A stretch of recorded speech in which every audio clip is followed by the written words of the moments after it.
and Greg and Richard, right here on Talking Red.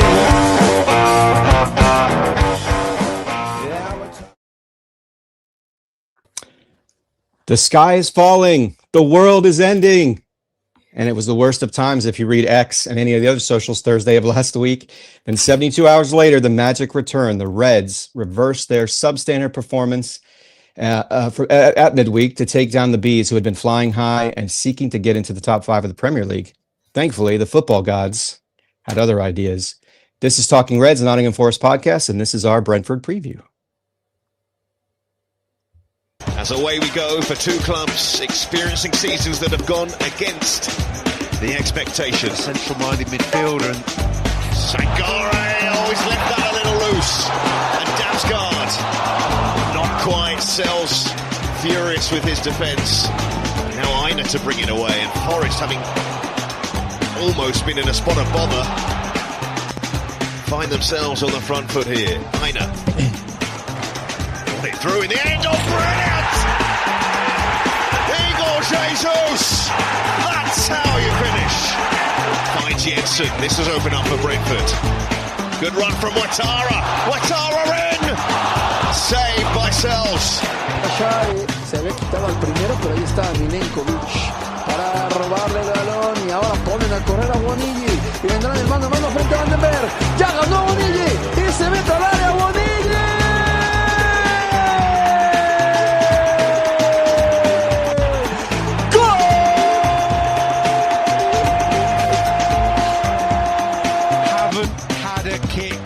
Brentford penalty area in this second half. They find themselves 2 goals up. Well, Sean Dyche, away day, master plan. It's breathing space for Forest on such an important afternoon for them.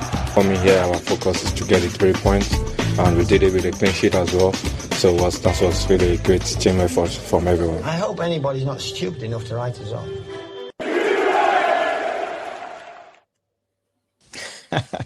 Hopefully no one's stupid enough to write us off, right, guys? Even our own fan base. Appreciate those who are joining us in the comments. Definitely jump in if you can. We'd love to feature things that you're bringing up during the course of this pod.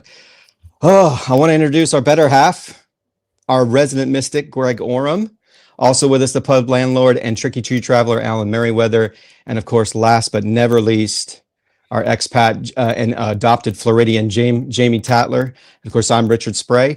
Oram family was in attendance, Greg, which, of course, as we discussed prior to coming on, needs to happen every week now, apparently. That's what has to happen. So let's get the GoFundMe out for the Oram family to be at every match. How are you feeling, man? How was that? What a fabulous way to celebrate your son's birthday. Give us your thoughts on that match and just everything you experienced being there. Oh, it was fantastic, of course. I mean, when you win, it can only be fantastic. I knew we were going to win. I was saying to you before, on the day before, on the Saturday, there were lots of people getting het up on X, as you touched on in your opening.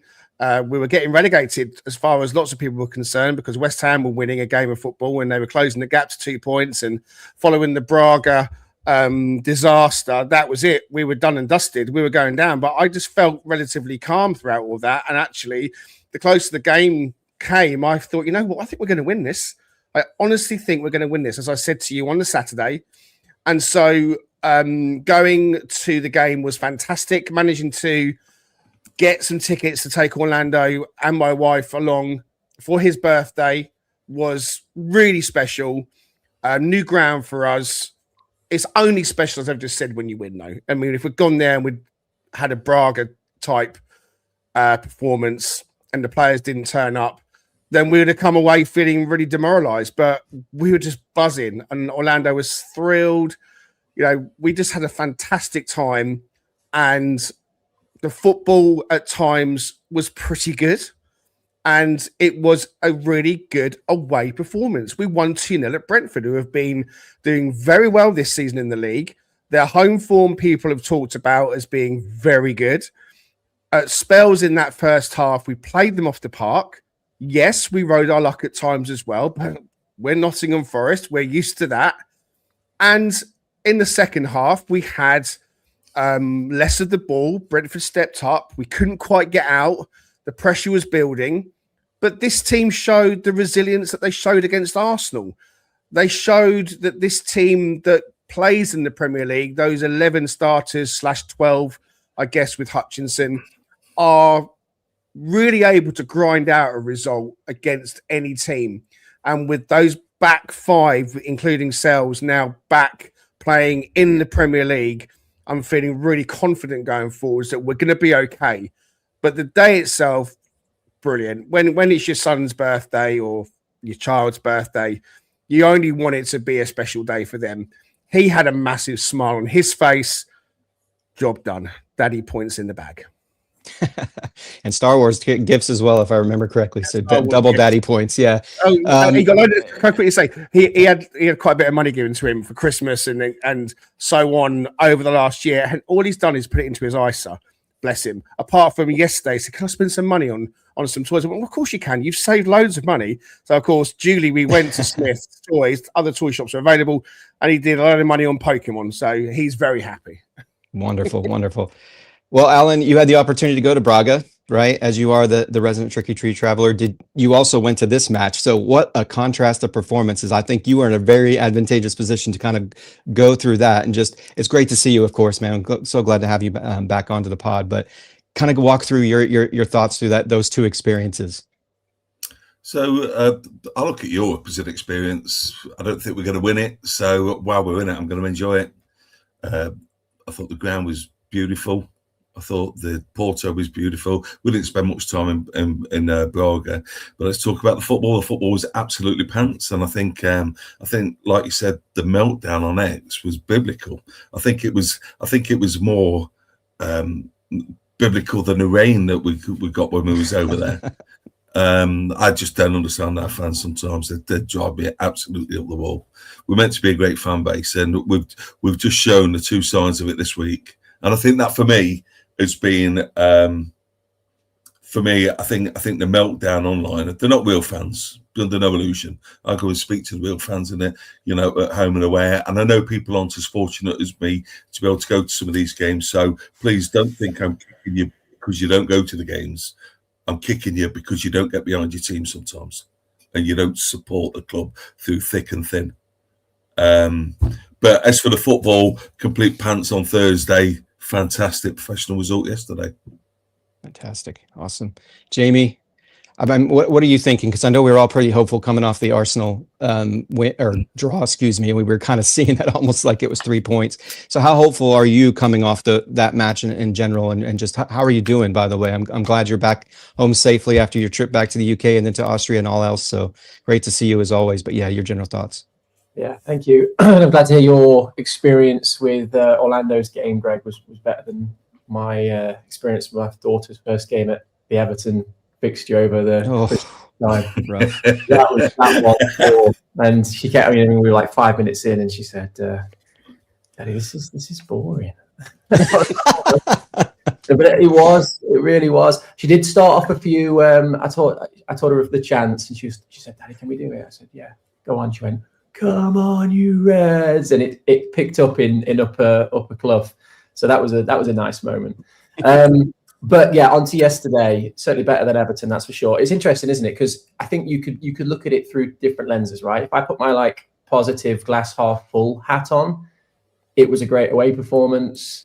We've just had the last 3 games. We've had 2 very, very tricky away games and a home game against a team you would probably have considered up until yesterday champions elect, and we've come away with 7 points from those 3 games, which is probably beyond anybody's expectations of that tally we'd get across those games going into them, especially after the 2 results leading up to them, Everton being one of them. So from that perspective, it's really positive, and the negative being that West Ham are kind of keeping pace with us, which is a shame. I don't think anybody saw that coming. I think if I was to switch hats and just put my more glass half empty hat on, I don't know. Oh, Alan, I know. Sorry, I'm going to upset Alan here, but you could say that yesterday was more of a throwback to the style from last season, and it was, and that's what we were successful at. But I don't think we had anywhere near the level of attacking threat that we had last season yesterday. some of the spells of the game, I think, were quite concerning. On the US TV, they said from the 45th minute to the 60th minute, so that first 15 minutes of the second half, we completed 12 passes, which is, I don't know if I've ever seen that before, like that level of like disengagement from the ball. In the second half, I saw on WT Analysis, who's fantastic, by the way. Shout out to him. If you don't follow him, you should. But we didn't complete more than 4 passes consecutively across the whole second half. And you know, these are concerning things that if you take yesterday's result out of the equation, which is maybe a counterintuitive thing to do, but look at it as a longer term project, I think you lose more games than you win playing like that. So there's 2 ways of looking at it, and we can probably dissect both. But great 3 points, very, very important. Yeah, no, that's fair. It's fair. Very fair points.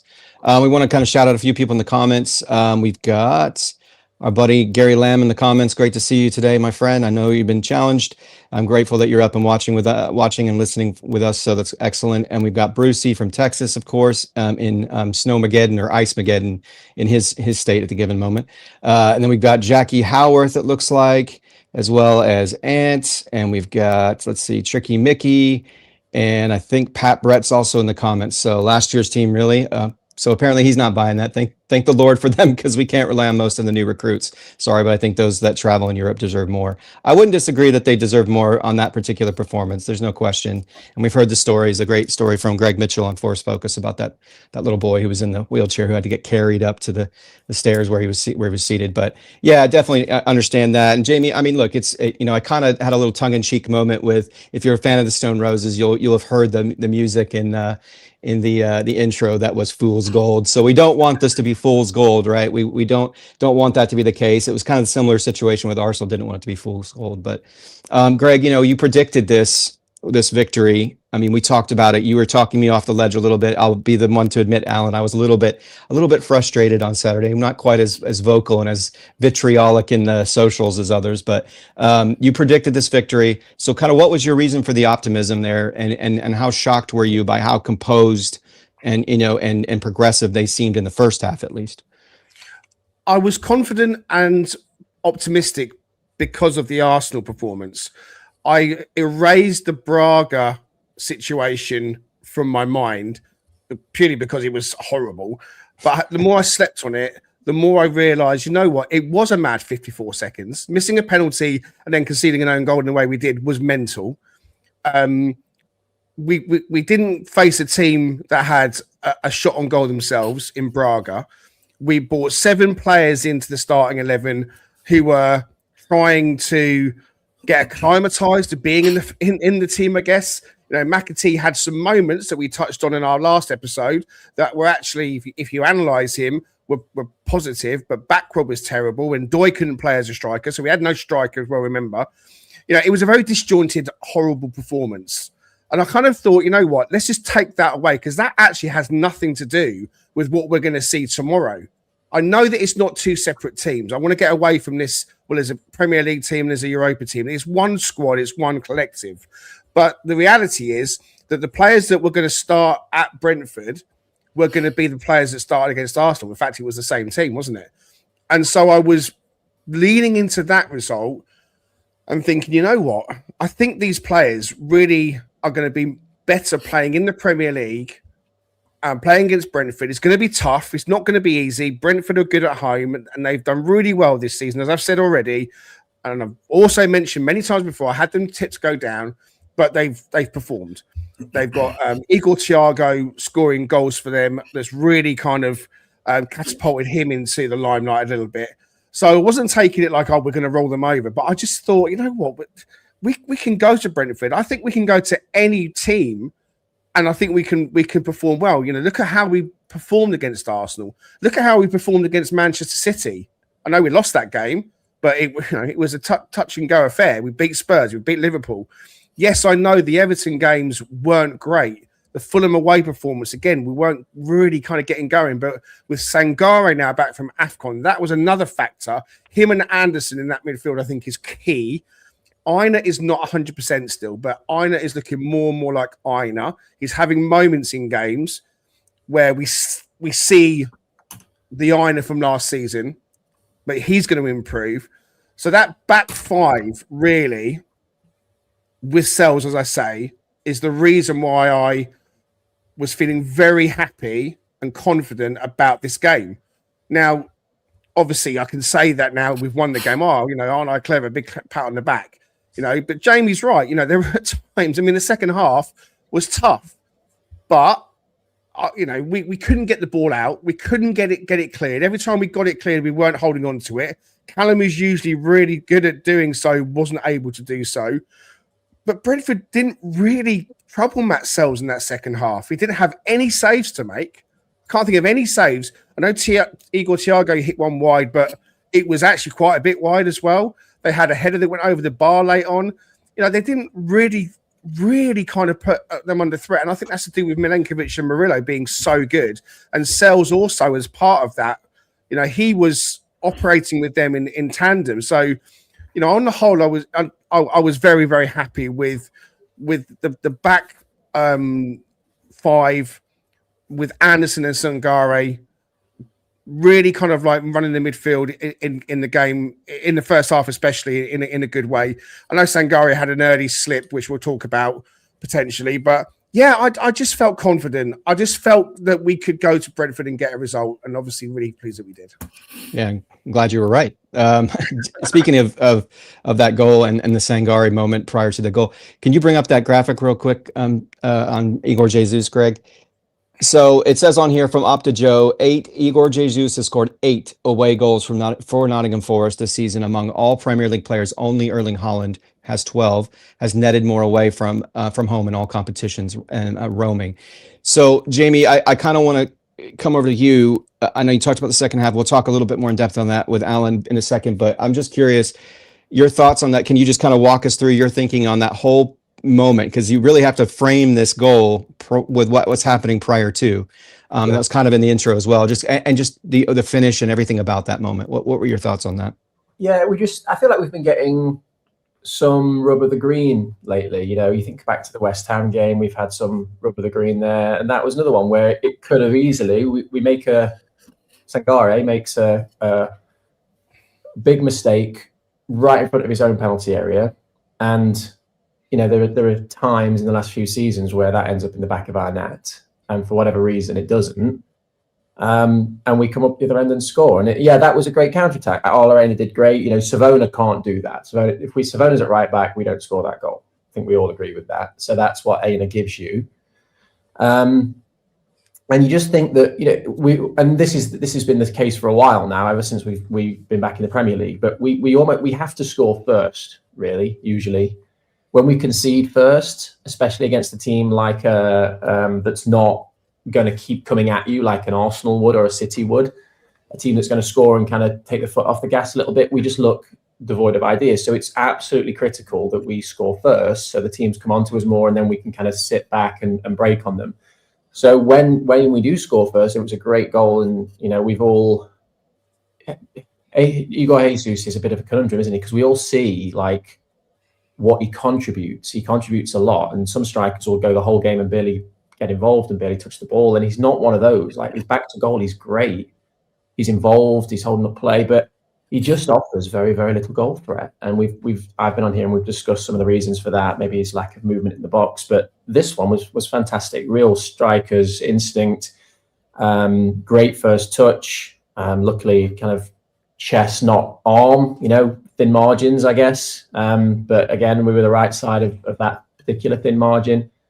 And it's a great finish. I think their goalkeeper didn't do himself that much justice. I think both goals went through his legs, which is never a great look for a goalkeeper. But it was a quality goal. Aina did great. And we don't score that goal if Savona, respect to him, I do like Savona. I think he's got a big future, but we don't score that goal if he's our right back.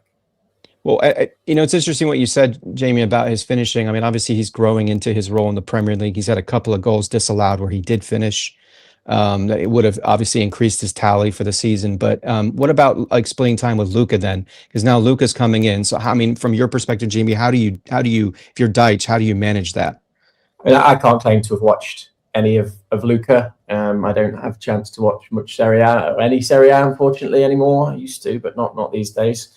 So I don't know what he's like. I just know that the online commentary from the Napoli fans is that he's not very good. But as Alan said, like, the online portion of any fan base is the most vocal and usually the most negative, because that gets the engagement, doesn't it? So I think it's a good deal. Like, we're not obliged to buy him. See how he goes. He's another body. We need another body. He's tall. You know, from what I've seen on his highlight reel, he can use his head well. And, you know, we all know we like to put some crosses in the box. So it's a deal with a considerable upside, no real downside.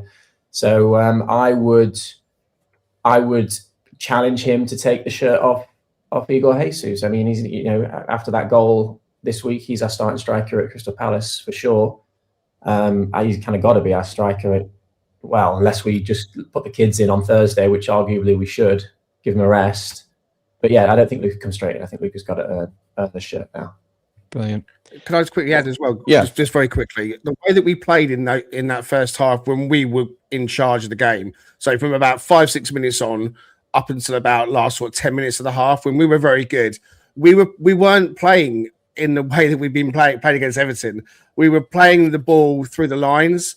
We showed that we can play football. It was interesting. Igor Jesus picked the ball up with his back to goal in a move and actually linked up with Sangare. We've not really seen him do anything like that before. Sangare had a shot that just went wide. So there was intricate passes going on, showing that this team can play. And so that's not what Lorenzo Luca's been put in to do. So it's kind of going to be a little bit of a mix of both, I think, going forwards. You know, at home, what do the crowd expect versus what do they expect away, perhaps? Who knows? You know, when you're away from home, you're trying to maybe smash and grab a little bit. I kind of feel like when we play Palace at home, it will be a bit more suited for an Igor Jesus if he can play in that style with maybe a Luca to come on. But yeah, it's a good signing as far as I'm concerned. Like Jamie says, no obligation to buy is important.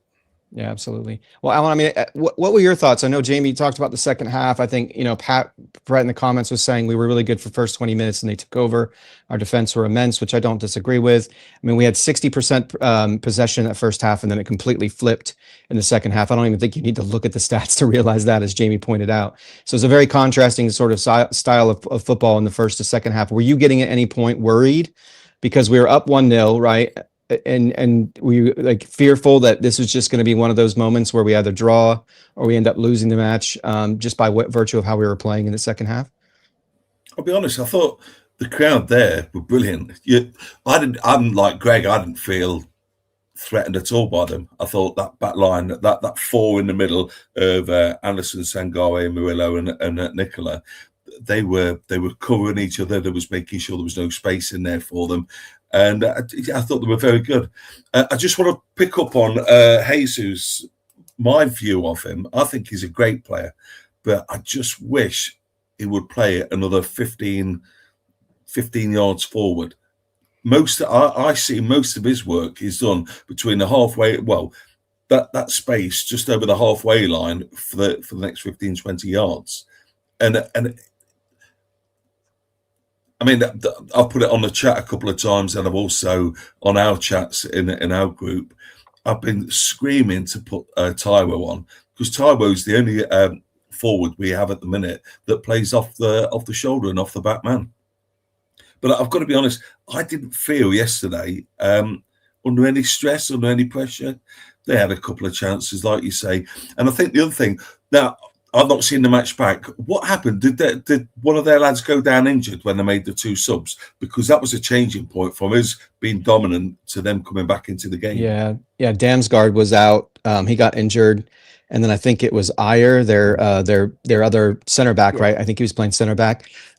He does play left back sometimes, but yeah, it did, because that's another tall body out of the mat. And then Damsgaard's kind of their 10, so he fuels a lot of what goes on. He hasn't had quite the assist numbers this season, but yeah, to your point, Alan, that made a big difference. Which is kind of why changed the game for them. The fact that they played with Dango Itara coming on as now left winger, so that's why they were almost pushing forwards more. Nico had more to think about because they changed their shape to a front three. That's why they became better than we were, because actually those changes helped them out rather than hindered them. Interesting. I thought Sangare was immense yesterday. I thought he was brilliant. Absolutely. Yeah. Doesn't that just give you hope that some of these signings from the summer that haven't hit the ground yet can turn it around? Because for a long time we'd written him off. A lot of people had written him off, and it took him a long time to adapt. But it just gives you hope that they're not duds we've signed. They're just going to take time. What though, Jake? I hear what you're saying, but we can't afford 2 years to wait for these guys. Absolutely. Now, people have come in studs high on me because I've criticised Sangare, and like I've said on here, and I'll say it again. When he was playing in our team, and we know he had malaria, we know he had injuries, we know all about all the rest of it. Even so, when he was playing, he was not performing like we've seen him perform this season. So you call out players and say, look, he's not performing. If this is what we're going to get, then he's got to go. With him, it was a case of he has come good, but when you got Backwat and Ndoye and McAtee, to name three off the top of my head, that you're waiting to come good, that's three players that you can't afford to give 2 years to come good. Greg, can I just interrupt a second? Go on.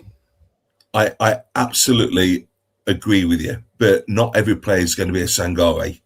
I can't think of another player that's took 3 years to get going. And yes, he's had his injuries, but I cannot think of another player that's made such an impact, but on his third year. And I don't think we should even be talking about McAtee and Bakwa and Calamondo in those terms, because I think you look at Eagle's shocked as how strong he is, could be straight into the Premier League. And I think I've got to be honest, I'm very much like you. I was never a big fan of Sangare, but I think it just works with those, that square in the middle with Murillo, Nicola, Sangare, Elliott, and Domingo working his absolute backside off. Just goes to show as well, with different managers coming in are going to get different things out of players. We showed in that 25, 30 minutes in the first half that we can play football on the floor, which is going to suit you backwards. It's going to suit you indoors. So actually, if we're going to play more football like that, then hopefully we'll see the best of those players as well. So that's a promising aspect as well. It's not going to take, you're right, it's not going to take these players as long as Ibrahim Sangare to necessarily come good. But we can't just keep hoping they're going to come good. I also think as well it's about style of play as well. We'll talk about Dychey and how sustainable it is. Jamie's right. We can't play in the second half like that too many times and expect teams not to hurt us. It's not sustainable to do that. Yeah, I mean, I don't want to belabor this too much. I think Jamie's right. I mean, he may not be the perfect archetype, but he is an archetype of what we've seen from other players as well. Wood being an example. Granted, he had more Premier League experience previously.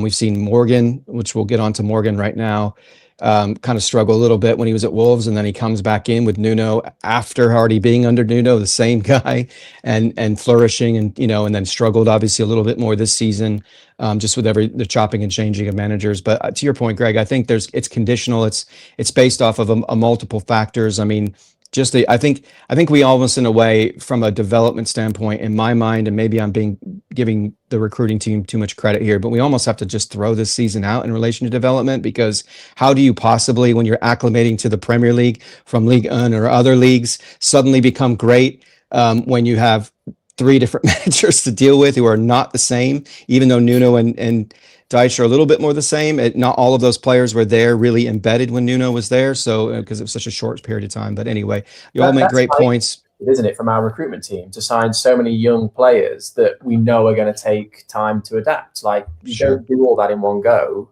and that's not their fault in a way. Yeah, that they've all been brought in together in this cluster of unproven, unadapted players, and yeah. People are right in the chat. We don't have 2 years to blood them up. We don't. I get that, but that's a recruitment issue, not necessarily the fault of all of those individual players. Well, and in fairness to them too, they showed things in other places that they were at. It wasn't like they came in, off of someone's B team academy with a potential of being something. They actually were. I mean, Callum Wendo was one of the leading goal scorers in the French league last year. So, I mean, it's not like... I think that's why a lot of people were like, well, hang on a second. These guys, yeah, I get it. We brought these guys in that were performing in these places. Why are they not doing it here? Yeah, but even players who've been nailed on, Premier League players in this season, have struggled here and there too, and on our squad. So I hear you guys. I'm not trying to deny everything you're saying. I think it's all very reasonable. In terms of Morgan, if you don't mind, Craig, bring up that graphic. Morgan Gibbs White. It's incredible because I know his assists this season haven't been the same level. Morgan Gibbs White now, this is from TNT Football and TNT and Sports. Morgan Gibbs White now has Premier League assists that has more Premier League assists than any other player for Nottingham Forest in the history of the competition. That's 28. So, Greg, he was kind of unexpectedly integral in the second goal. So, can you talk about his performance yesterday and just how you felt being in the ground and seeing that ball progress up to Taiwo and what Taiwo did with it from there? Because what an incredible, shocking outcome when he scored that goal. Well, in that second half, we were getting peppered a little bit. They put a lot of crosses into our box without really kind of getting any rewards, Brentford. And we couldn't get the ball clear. And when we were trying to get it out, players weren't holding on to it. It kept coming back really quickly. We rode a bit of a storm without it being a real stormy storm. Like I said, they peppered us a little bit with crosses. Milenkovic, Murillo, outstanding, and others as well were getting the ball away. But then when we kind of got to like 65 minutes, 70 minutes or so, we started to kind of get a little bit more of our foot on the ball. And then as we kind of headed towards that kind of 80-minute mark, when the ball comes out to Morgan Gibbs White, he's got a little bit of space and he's right in front of where we're sat. And it was pure Morgan. The ball he played, was a cultured pass. He looked up, saw Taiwo. Now, Taiwo's on his own, hanging around the kind of like just inside their half on the right wing. We don't have another striker that can do what Taiwo Awoniyi can do in that moment. There's no Chris Wood, Igor Jesus, none of the other strikers are going to take that ball and then with his power and his strength drive forwards because he has got pace. Fit vintage Taiwo is hustling, bustling pace, and he's built like the side of a shit brick house. Okay, and so when he bustles forwards, I think he goes past their sub centre back that came on. That was great. I thought he surged into the box. So from where we were, I saw him surge past him and then surge again, and it was like all of a sudden, hey, up, what's going on here? Is he going to cross it for someone without kind of wanting to take our eyes off what he was doing? I didn't even know if there was anyone else nearby. But then all of a sudden, for it to go into the net, I mean, I tell you, it was one of the best moments I've ever had as an away fan supporting Forest, because the absolute scenes and limbs from that crowd, it was a mixture of everyone being so happy that Taiwo Awoniyi had scored because we do really care about him. It was also the type and how he scored because it was a hustling, busting goal out of nothing that he created for himself, and it was just pure genius. So it was that as well. But also it was like, my God, we've got the second goal because we've been under the cosh and we really needed and wanted to hang on. A point would have been wonderful, but 3 points, my God, how much we wanted that. And for Taiwo to put that ball in the back of the net, it was almost like the ejaculation of energy and pure, unrivaled, passionate joy was unbelievable. I lost it. Everyone was losing it. It was like limbs everywhere. Orlando was like hugging me and my wife was jumping up and down. She was like screaming because it was just absolutely fantastic. But in the cold light of day, what a guy. He's been through so much. We've all seen the scar of his stomach from that operation. I take my hat off to him. Absolutely fantastic. I feel quite emotional talking about it because he's a wonderful guy. Fantastic moment. So thrilled for him. Amazing. Well, we're going to take a quick break. We'll go from ejaculation of energy to the cheese trade. This York shop is a cheese lover's paradise. The Cheese Trader is home to an array of fine British cheeses, not only selling it but offering an epic cheesy street food menu too.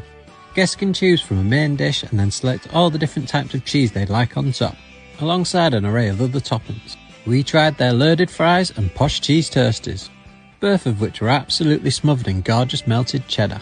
We even chose a whole camembert to top our fries, which was so tasty, like a cheesy salt and pepper dish.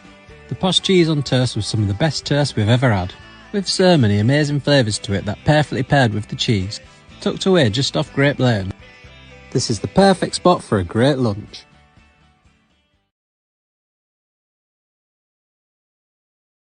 Yep, there's the man himself on the left there with that wonderful shirt that he loves so much, that black and gold.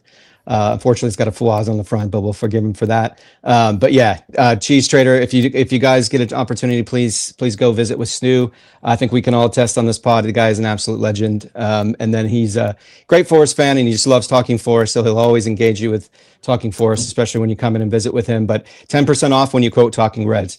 All right, so we'll now pivot to talking about the striker position, since you guys framed it perfectly.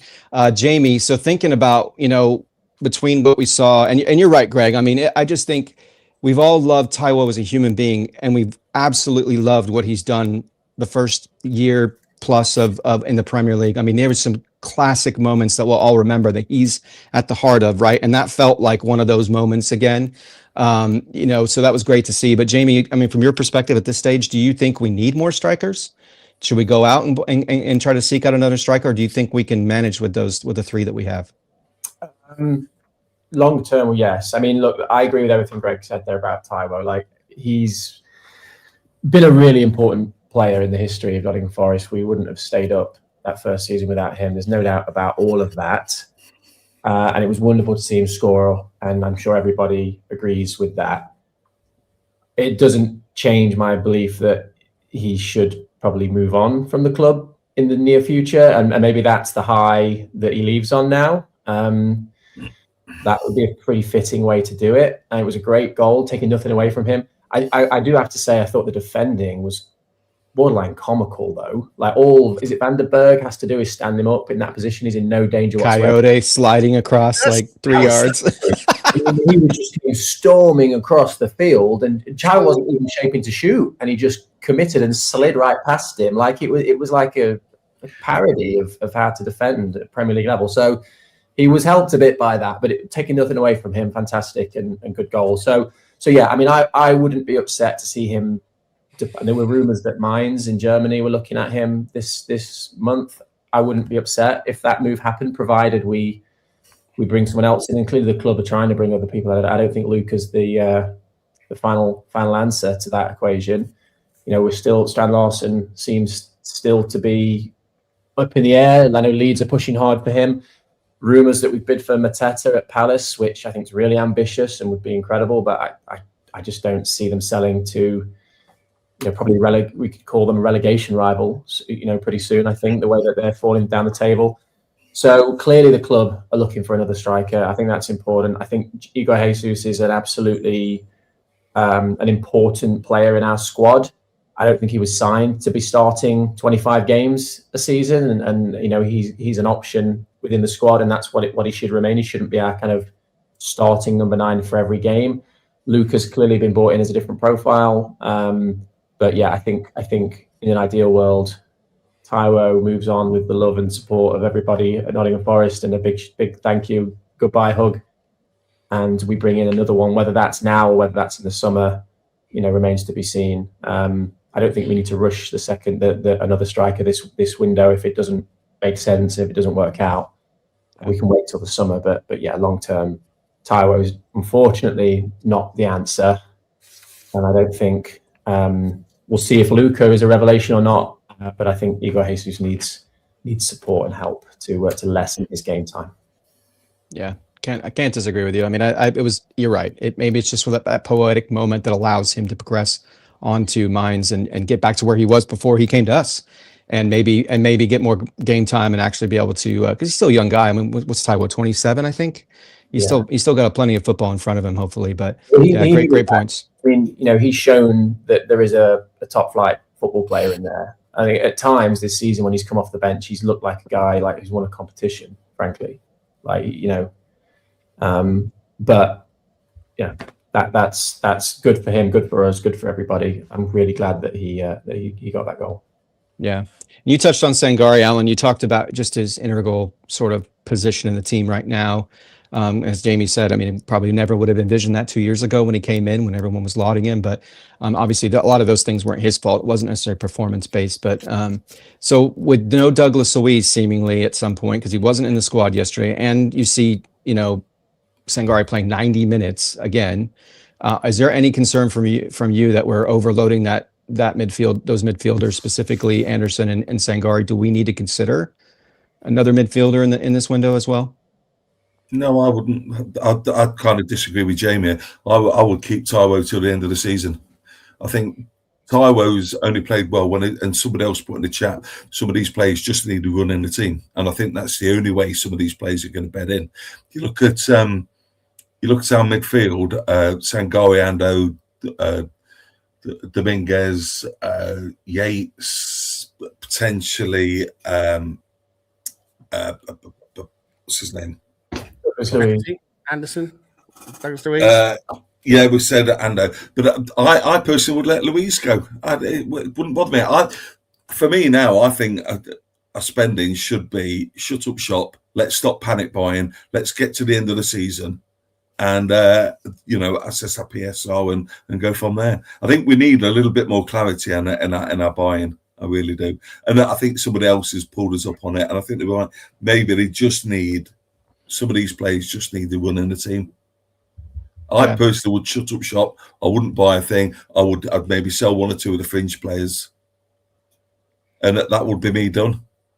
Yeah. What about you, Greg? I mean, are you kind of in accord with Alan or Jamie on any of those things? When it comes to the striker role, I don't see us now going after Strand Larsen at all. We've got our 6'7" tall striker, so that kind of ticks that box. I don't see us bringing in another striker of that ilk. I'm kind of a typical football fan in that I was there yesterday and saw Taiwo's wonderful moment. And I think, my God, if he can do that, why can't he do that again? So with Alan saying players need to run in the team, yes, that's right. But then Jamie's right as well. There's been times that Taiwo's come on and it does look like he has won a competition. That's a really good way of putting it. So you just perhaps don't know what you're going to get with him. But then that's been the same with Forest. You just don't know what you're going to get. So do we stick with Taiwo and think it? And I'm also thinking Chris Wood, I'm thinking is out for the season. So I'm also now thinking about the Europa squad and I'm thinking about the Premier League squad and how those numbers work. Taiwo's already in the Premier League squad. So let's say we don't bring another striker in. You take Wood out of Europa. You'd need to slot Taiwo in maybe, or you put Luca in for Calimundo. So there's you got your three strikers in then. It wouldn't hurt to hold on to Taiwo until the end of the season. We could perhaps say, well, look, you know what? We think he's going to go. It will be the end of the season rather than January because it suits us to do that. Unless they've got their eye on someone else that's going to come in and be that third striker. Because if you've got Luca and you've got Igor Jesus as, let's say, your de facto 1 and 2 with Taiwo backing them up, I think that could still be done. And I think we'll definitely have enough to get through. In terms of the midfield, just been reading Vinny Souza is a name from the Bundesliga who was at Sheffield United, left them in the summer. He's now being linked with a return to the Premier League to Forest. So if we let Douglas Luiz go, then as a replacement for Douglas Luiz, Vinny Souza, Brazilian player, just been reading as being linked to come to Forest. Don't know what truth is in that or not. Yeah. So I don't know. I said to you in our chat on text, Richard, that I still think we could sign up to 4 more players, which would be a left back, centre back, and midfield cover, and possibly the fourth one would be another striker. If Taiwo goes, I think we definitely need to bring another striker in, but it wouldn't surprise me that Taiwo stays and it's just 3 coming in. So that's centre back cover, because I think Bolly's going to go. He's going to be he's getting left out of squads. I think both squads. So Bolly will go. I think we need left back cover, and I think if Douglas Luiz does go, which I expect, and I would let him go because he hasn't done anything for us, then I think we need to bring another midfielder in. I think, but again, you look at Luiz. I would let him go, but again, he's another one that hasn't had a run in the squad. I think that's been our problem. He was injured though. Ironically, he looked better under Ange. Douglas Luiz did. Like in that Betis game and that spell, he did. No one looked better under Ange really, but he's probably one that arguably did. I think, Alan, you're saying you'd shut up shop. I understand what you're saying. I just think that if we were 10 points clear of the relegation zone, I'd completely agree. If West Ham hadn't won those last 2 games, I'd completely agree. But the gap's only 5 points, and that can flip really quickly. If we lose one and they win one, it's 2 points. I just think that the club are rightly so worried about relegation. You think what's riding on like the ground redevelopment, there's so much riding on our Premier League status that if we didn't sign anybody with a 5-point cushion from the relegation zone, and then Igor Jesus breaks his leg, twists his ankle, whatever, and Taiwo and this new kid who's completely unproven and has not really scored many goals in his career are only 2 striking options for the rest of the season, we could be in trouble. And I just don't think the club risk that. The jeopardy's too high. So that's why I think we'll go out now and cover our bases. Yeah, and for your once the window's closed, that's it. Yeah, absolutely. Yeah, I mean, only a week from now. Yeah, absolutely. Yeah, and with Sousa, it's interesting because Danscape has brought him up multiple times. It's like a kind of a classic 6, right? Yeah, no, it's great that you brought him up and that he's being linked, because I know Dan has brought that up previously, that he's just that classic sort of 6 and really Danscape scouting him. That's a good endorsement. That's good enough for me. There you go.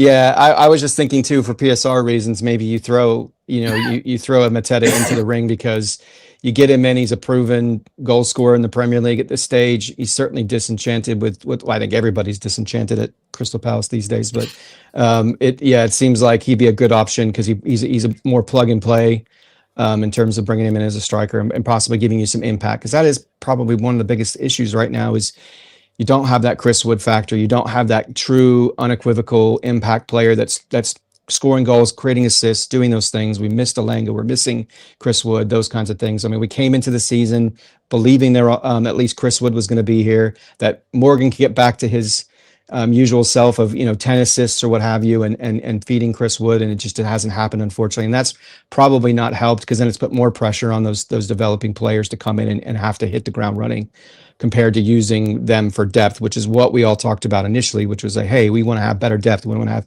better options off the bench. We were thinking that was going to be the case, and now we're having to use them, those like Hutchinson, because of issues. But anyway, Greg, were you going to jump in on something?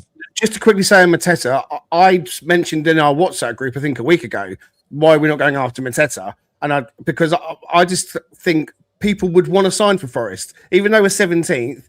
Yeah. Obviously, I'm biased, but Forest are a huge club playing in Europa. And if you send it to him, look, come and join Forest, come into the Europa squad and fire us to the Champions League. I just think that it's and pay you really, really handsomely for it. We'll pay you. I kind of feel like I just don't see why he wouldn't want to come to Forest. So I know I'm completely biased, and people go, "Oh God!"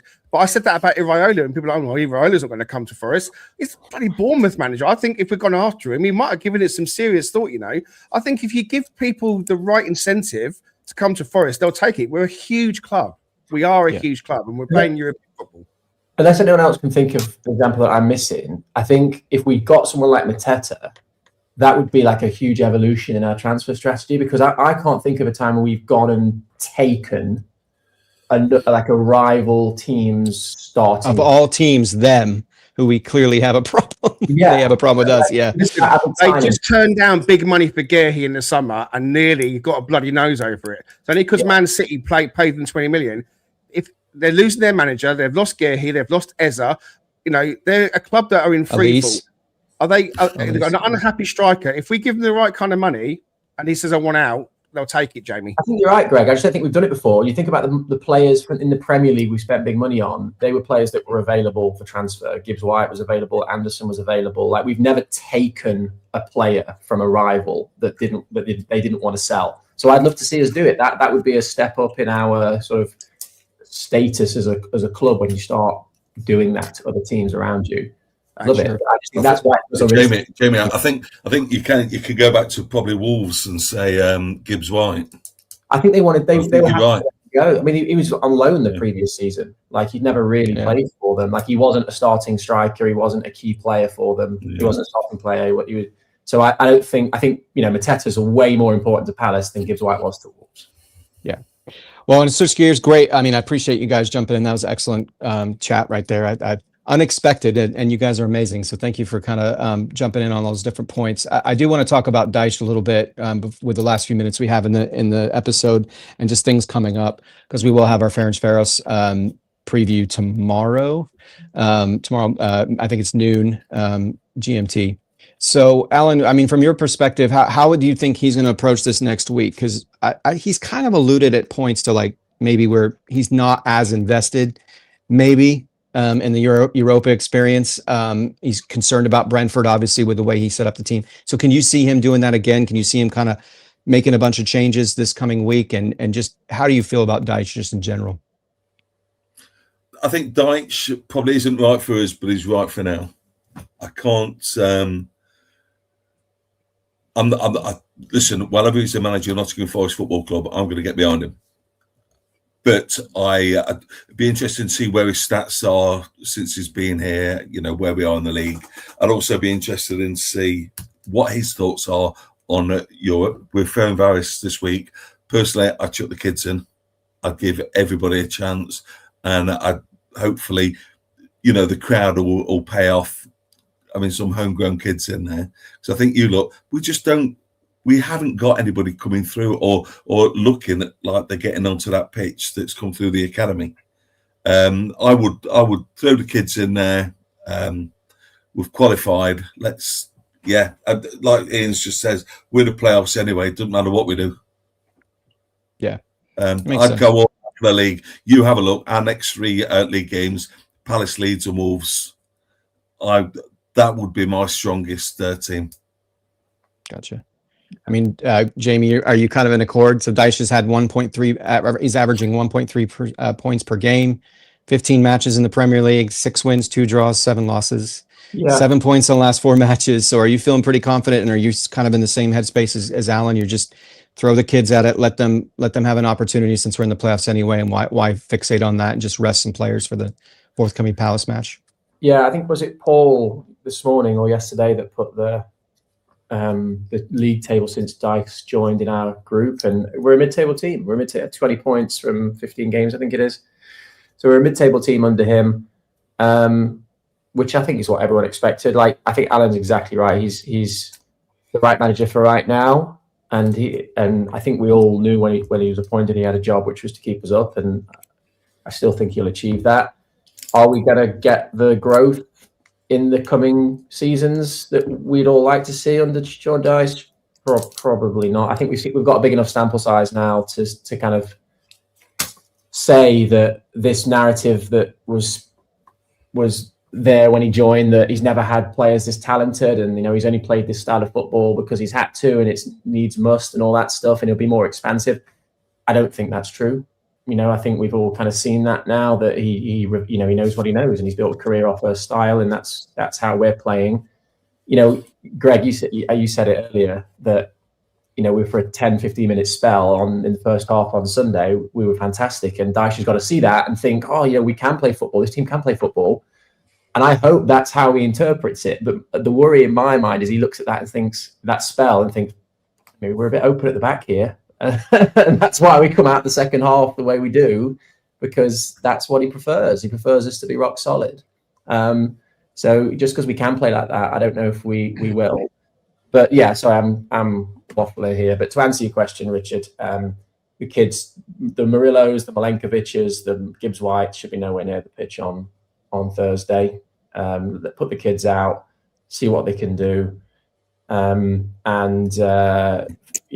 Beating Crystal Palace would be a massive result if we could beat Crystal Palace next weekend. So that should absolutely be the focus. Absolutely.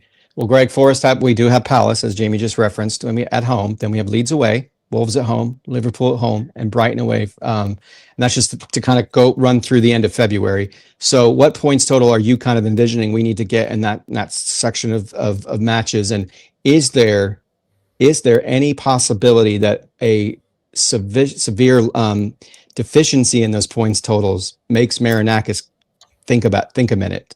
I know we don't want to change. I know you have not advocated for that, but is there a points total that maybe makes him pause? I want to quickly just chip in on the Ferencváros thing. Okay. I'm going to buck the trend. I don't think he will play kids, and I wouldn't play kids either on Thursday. I think the team that will play will be very similar to what played against Braga, because there's players like McAtee, Backward, and Ndoye, for example, off the top of my head, that need game time. They haven't been playing. They need game time. And so I expect I'd rather him start actually with a strong team, maybe try and grab a goal and then bring the kids on sort of in reverse, because I think that's personally, I don't think that he wants to kind of throw this game away. I know we've already qualified, but if we win, we get seeded. Whether that matters or not, I don't know.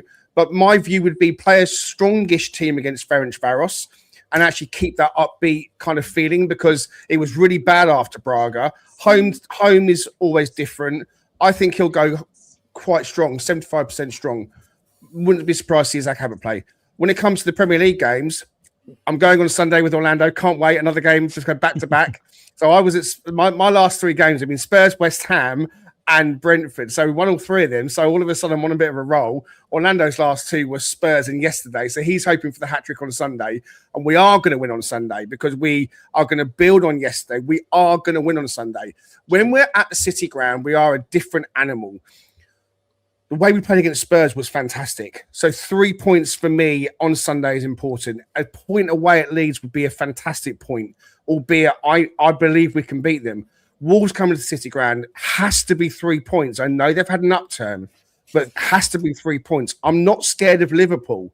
A point would be fantastic, but if we lost that game, then it's not going to be the end of the world. We've just taken 7 points from the last 9. There's nothing that tells me we can't take 7 points again from the next 9. It's not easy in the Premier League. I'm not saying we're going to roll these teams over. I'm not getting carried away thinking, oh my God, everything's fixed. But I've got belief in the players at this club. We've been saying it. We were all excited about these players at the start of the season. They haven't suddenly just become terrible players. We've had different things that have happened along the way. Change of managers, an upheaval, injuries, missing our star striker, not having a striker last week in Europe, all kinds of different ingredients. You don't need me to name them, that have meant that we've been on the back foot somewhat. But I say it again, the return of Sangaro from AFCON came at the right time. Yes, Jackie, you're right. They haven't got Adam Wilson on Sunday. Every little helps, because he is a good player. Not as good as Elliot Anderson, though. But, you know, they're in free fall. We have shown West Ham, look, you can go and win a game of football, but you're not going to get rid of, you're not going to close it on us, because we're Nottingham Forest. And so we're going to rise to the challenge, and we're going to win games when we need to. If we have capitulation, and in answer to your question, Richard, we don't pick up those points, I don't know if Mr. Marinakis is going to turn around and say to Sean Dyche, see you later. I think it would be suicidal to change the manager at this time of the season. Any club that's done that in Premier League history has got relegated. And I don't think we're there. So I'm not even entertaining that. We're going to get at least 7 points out of the next 9. It wouldn't surprise me that we go and we beat Palace, we beat Leeds, we beat Palace. We beat Wolves, I beg your pardon. Yes, I've been drinking the Kool-Aid. Yes, I am riding the high from yesterday. Yes, I'm still buzzing. But I've got such staunch belief in this set of players. And at the same time, yes, Sean Dyche might not be the long-term manager for Forest. It might be that he's the right manager here and now. Think about what position we were in when he came in. Paul Morley's put it out on X. He's right. When he came in, we were bottom 3. We're now outside the bottom 3 with a 5-point cushion. It hasn't been great, but it's what we needed at the time. And I don't see him getting sacked and a 4th manager coming in. Yeah. Can I just come in on that? Sorry. One of the funniest things I read on Twitter this week was, and I can't remember who it was, but it was absolutely brilliant. They never understood why Marinakis doesn't pay for a manager. He pays for players and, you know, infrastructure. And I think my favourite quote was, with Marinakis and managers, it's like buying a lawnmower motor for a Ferrari car. Yeah, he's just putting anybody in. I just think...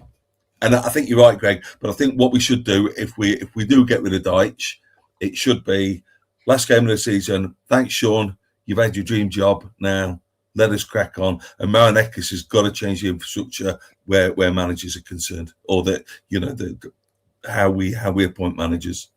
Yeah, brilliant. Well, guys, I think we've kind of come to the end of the episode. Definitely grateful for all your comments and all those who have jumped in on the comments as well. But as always, we want to make sure you like and subscribe. We're on all socials. We're on the audio-only platforms like Spotify, so please check us out there if you haven't. And grateful for any reviews you might provide us, because again, as we always say, love the feedback. All right, well, we'll give final thoughts. We'll start. We'll go to Jamie first. So, Jamie, your final thoughts and anything else you want to bring up before we close.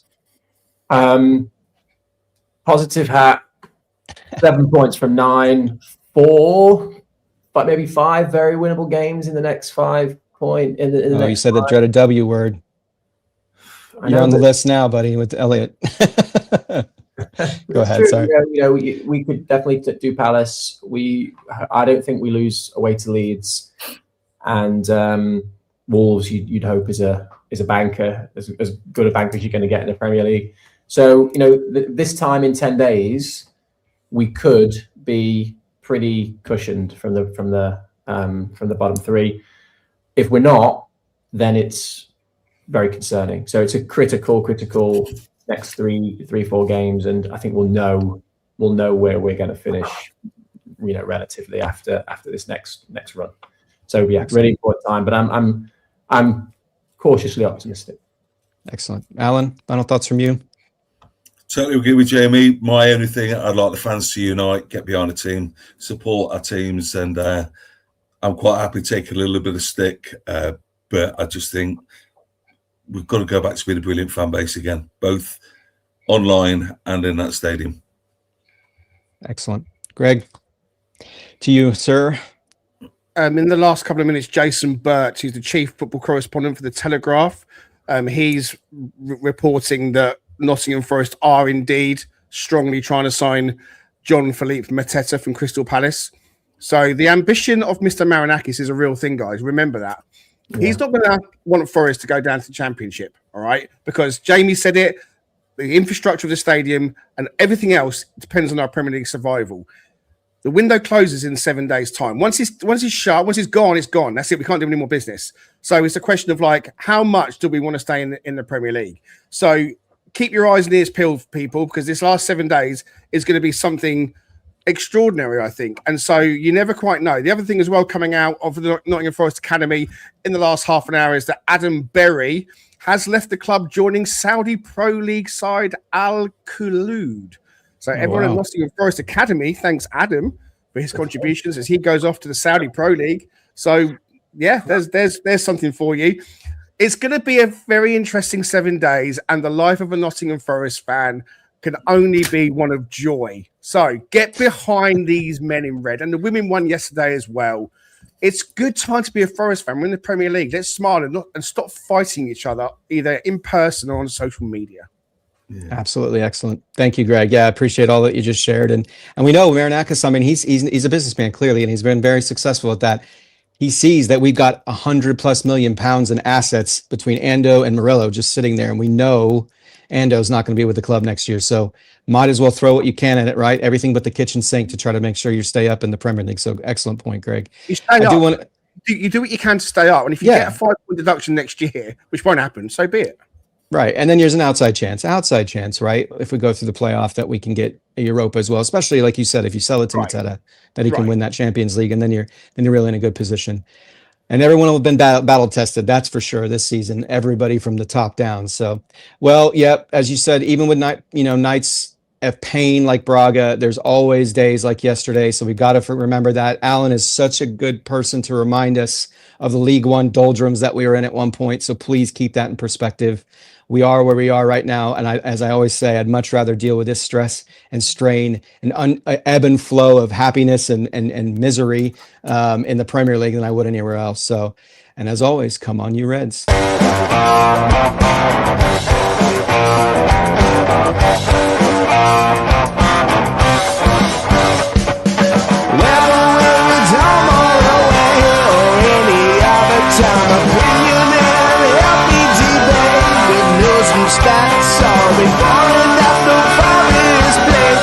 Join Greg and Richard right here on Dark and Red.